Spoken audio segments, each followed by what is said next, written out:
怎么样，壮观吧？这可不是美军接收新一批装甲车，而是送给乌克兰的装备。经过这么长时间的航行，美国信守承诺为乌克兰援助大量装甲车辆。这里也不是美国某个基地，而是德国的不来梅港。另外，北约已经逐渐下场，前段时间甚至出动战机拦截俄罗斯空天军，看来局势越来越紧张了。通过照片，我们可以清楚地看到排列整齐的 M2 布莱德利步兵战车以及 M1126 斯特赖克装甲车。至于美国为何这么高调，当然是用来气俄罗斯呀。毕竟在2月初，首批布莱德利战车从美国南卡罗来纳州北查尔斯顿港口发货时，美国就高调曝光了布莱德利的装货过程。当时美国运输装甲司令部司令还表示，乌克兰的局势凸显了后勤的重要性以及力量投送和保障的复杂性，我们将认真完成重型装备的运载和运输任务。你听听这些话多么实在，乌军兄弟估计瞬间就能安心了。当然，那个国家可不是这样看的，毕竟这些上了战场是打击他们的士兵。在今年1月份的时候，美国宣布新一轮的援助计划，总金额达到37.5亿美元，其中将为乌克兰提供28.5亿美元的武器装备，再为乌克兰及其北约邻国购买武器与装备提供9.07亿美元的军事融资。这批为乌克兰提供的武器包括提供50辆 M2A2 布莱德利战车与其配套的500枚 BGM-71陶式反坦克武器、100辆 M113 装甲运输车以及50辆 MRAP 防雷防伏击运输车等重型地面装备。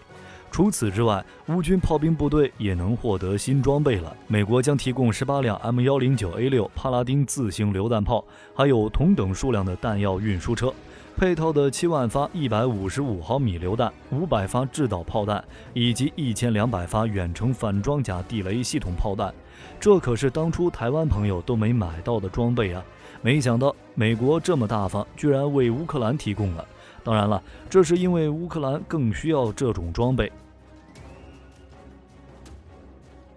美国这次给乌克兰布莱德利战车可不一般，可是 M2A2 ODS-SA 型号是 M2A2 系列的最新型号，装备一门 M232 型25毫米机关炮，另有一具双联装陶式反坦克武器发射系统，同时使用了与 M2A3 步兵战车相同的改进型布莱德利捕获系统，包括了整合第2代前视红外系统、昼间 CCD 摄像头、直瞄光学部件以及人眼安全激光测距仪的目标捕获系统、导弹控制子系统、修改型陶式导弹发射器与目标自动追踪器。目标自动跟踪器允许炮长跟踪市场外的目标。M2A2 ODS-SA 的相关火控系统、通信系统信息化水平可比同时期的苏俄制步兵战车高出一大截。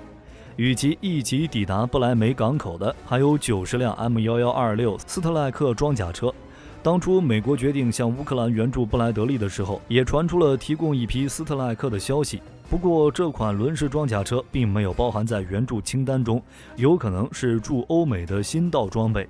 目前，斯特赖克装甲车车族已经发展出装甲车、侦察战斗车、防空车、反装甲导弹发射车等多种车族，其中数量最大的是基本型 M1126 轮式装甲车。与俄乌双方广泛装备的 BTR-8082 相比， M1126 的最大特点就是速度快，最高公路时速达到每小时100公里，防护力也与 BTR-8082 不相上下。火力方面，基本型 M1126 装备防御者 M151 遥控武器站，配备12.7毫米重机枪。不过火力军觉得这款装甲车可能并不适合现在的乌克兰，尽管它的机动性非常强，但依然无法改变它属于轮式车辆的事实。在俄乌战场泥泞的越野条件下，尤其是即将到来的翻江期，斯特赖克非常容易陷入泥泞，并且还不能抵御严寒。考虑到斯特赖克是针对中低烈度战场环境设计的一款机动装甲车，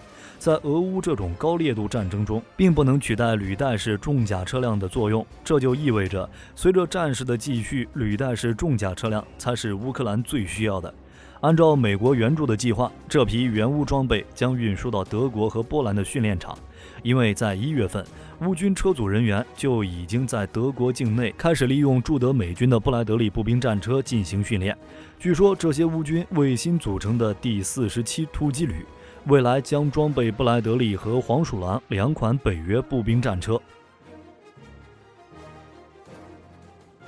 眼下，俄乌战争发展到这个阶段，许多人对其看法也发生改变了。之前在想北约会不会下场，而现在早就变成了北约什么时候下场。像那些说北约下场就是3战开启的言论，火力军直呼杞人忧天。俄罗斯不傻，真要开启3战也不能自己来开，打不赢不说，打输后有些人还要上军事法庭呢，这一点划不来。所以在火力军看来，北约下场只是时间问题。这不，北约已经动手了吗？根据最新消息，已经有北约国家在一个非常敏感的时间地点与俄罗斯空天军来了一次正面交锋。前2天，北约空军司令部发布消息称，荷兰空军的 F-35第一次执行了 A 等级紧急起飞命令，对抵近北约空域的俄军战机实施了侦察拦截行动。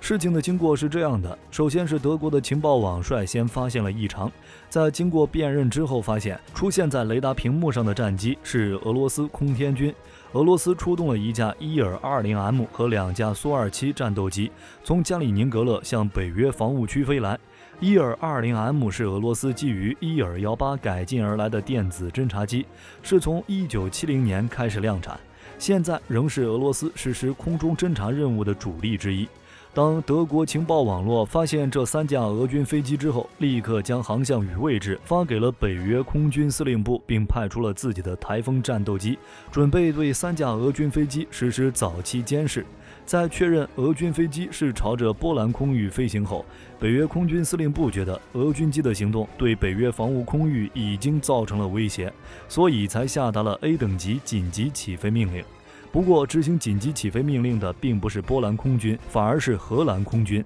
让2架 F-35A 紧急升空，准备对俄军飞机实施拦截。但由于3架俄军飞机并没有进入波兰领空，所以荷兰只是在一定距离上跟踪监视，在跟踪了一段时间后便返回了基地。但后来又有其他北约国家的战机接替任务，继续对俄军飞机进行跟踪监视。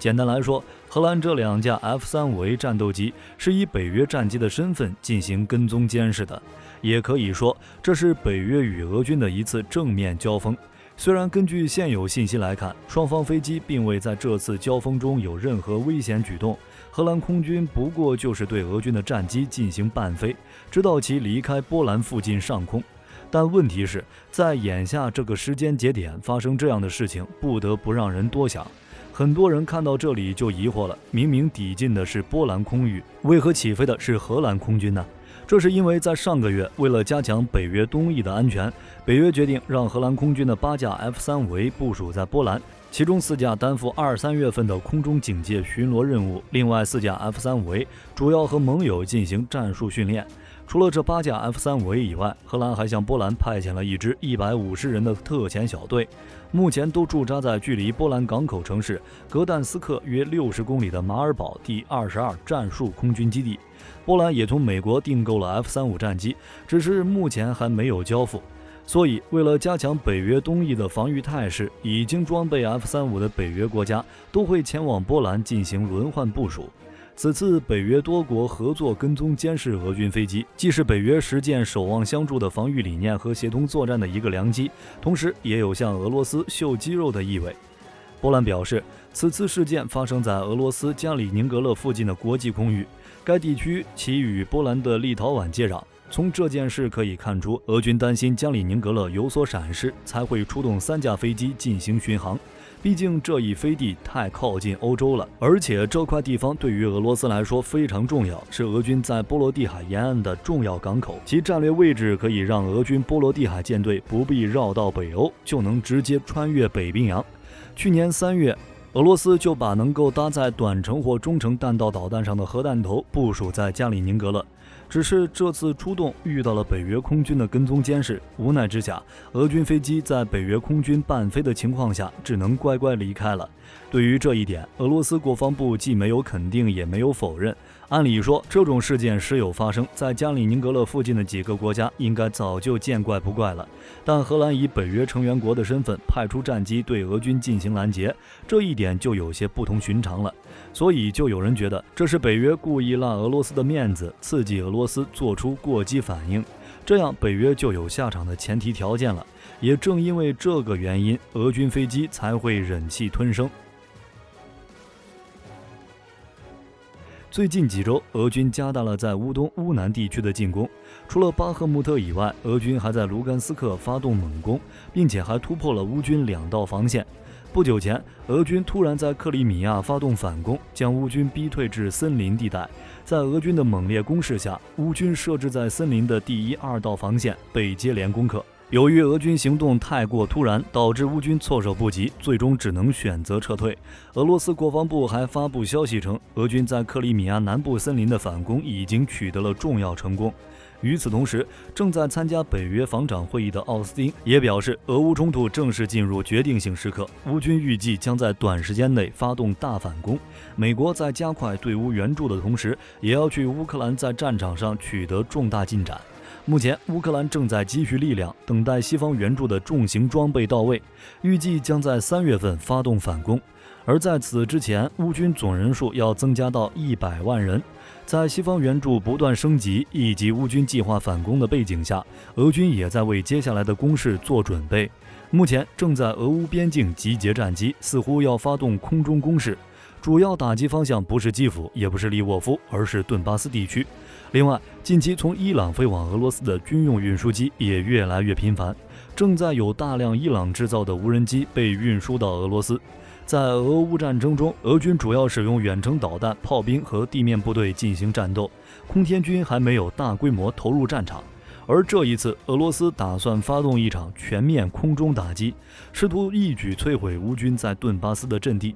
具体是否如火力军所说，还需要通过后续发展来判断。但不可否认，硝烟味越来越浓了。你们觉得这次攻势会持续多久呢？哪一方能够占据上风呢？欢迎评论区讨论一下。我是火力军，咱们下期再见。